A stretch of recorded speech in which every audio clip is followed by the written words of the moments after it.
Plug right and safe, hatid ng Eco Wheels. Plug right and safe, hatid ng Eco Wheels. Plug right and safe, hatid ng Eco Wheels. Plug right and safe, hatid ng Eco Wheels. Kamusta mga ka-Eco? Ito ang inyong Kuya Jason, and today's episode, magbibigay kami ng honest review and opinion para sa Emerald Everest. Ang isang electric scooter na maaasahan pagdating sa performance at power. Disclaimer na mga ka-Eco, this review is basically based on our personal opinion while using this electric scooter. Hindi porke kami ang nagbebenta ng electric scooter na to, puro magaganda na agad maririnig nyo sa amin.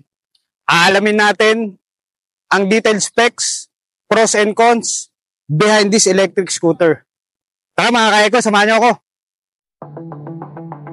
Ang Emerald Everest electric scooter ay isang high-performance na e-scooter na swak para sa mga rider na naghahanap ng lakas, tibay at mahabang range. May dual motor ito na may 5,600 watts power at may 60 volts 27 Ah na lithium battery na perfect para sa city driving, uphill roads at maging off-road adventures. Pag-usapan natin ang design at build. Solid ang build ng Emerald Everest. May matibay na frame at magandang color combination na black and orange. Meron din itong 6.5 by 3.5 inches na display, kaya kitang-kita ang information habang bumabiyahe. Ang 11-inch off-road tubeless tires nito ay design para sa mas magandang kapit sa kalsada kahit sa medyo lubak o rough terrain. Dagdag pa ang malakas na suspension system na adjustable depende sa bigat ng rider, kaya mas smooth ang ride kahit sa hindi pantay na daanan. Ang handlebar ay may haba na 28.5 inches na swak sa riding position. Ang stem niya naman ay adjustable up to 12 inches na magbibigay ng total height na 58.5 inches. Para naman sa hindi katangkaran na rider, pwede ito isagad hanggang 47 inches height dahil sa adjustable feature nito. Ang ground clearance ito ay may 6.5 inches kaya no worries sa mataas na humps. Ang isa rin sa key features nito ay ang kanyang folding mechanism na kung saan pwede siyang matupit at madaling itago kahit sa may maliit lang na storage spaces sa bahay o sa opisina. Ang folding size pala nito ay 49 inches up to 60 inches. Para naman sa performance at bilis, isa sa pinaka-wow factor ng e-scooter na to ay ang top speed na 65 to 75 km per hour. Mas mabilis kumpara sa karamihan na e-scooters sa market. Kung may mga uphill roads na madadaanan, no problem sa scooter na to. Even curved roads, pwede i-banking mga ka-Eco. Plus, may maximum range na 60 to 70 kilometers sa isang full charge lamang. Kaya perfect ito para sa mga mahahabang biyahe nang hindi agad nauubusan ng battery. Kaya ng Emerald Everest ang hanggang 150 kilograms. Kaya swak ito para sa mas mabigat na rider o yung may dalang extra load. Kahit ang iyong jowa ay pwedeng isakay. Sana all! Sa mga nabanggit na specs, atin naman alamin kung para kanino or sino ang bagay gumamit nitong electric scooter na to. Unang-una dyan ay yung mga adventure seekers para sa mahilig sa high-speed rides at off-road trails.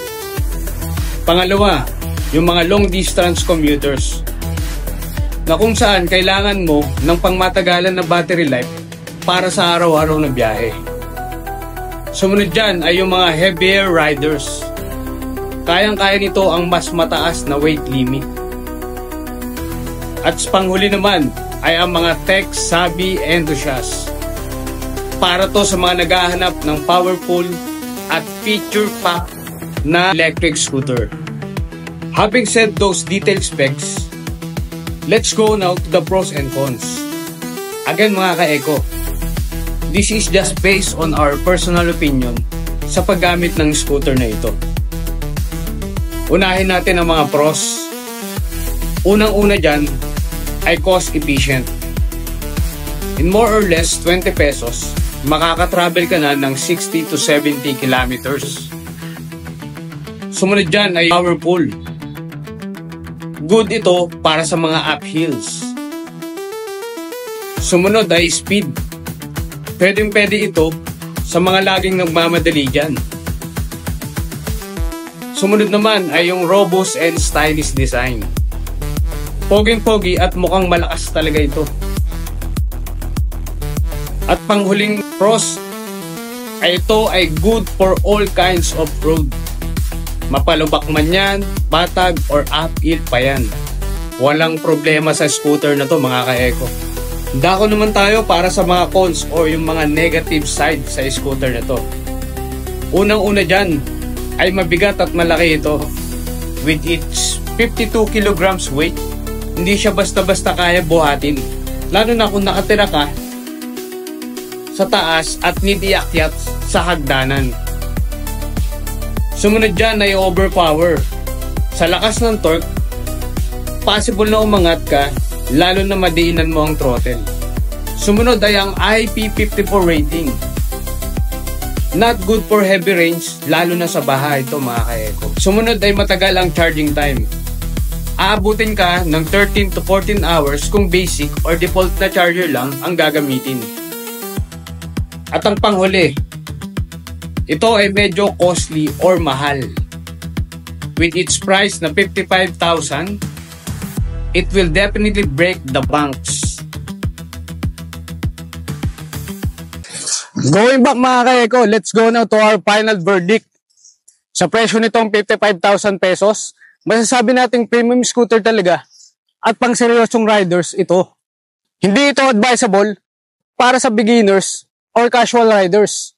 Lalo na dahil sa mataas ang speed nito at lakas ng motor. Pero kung hanap mo ay malakas, mabilis at matibay na scooter, sulit na sulit ang MNADS Everest para sa iyo ka-Eco. Kung may mga na-miss kami na information, please comment down below para may correct namin ang info. Hanggang sa muli, ito ang inyong Kuya Jason na nagsasabing, let's plug ride and save! Plug ride and save, akin ng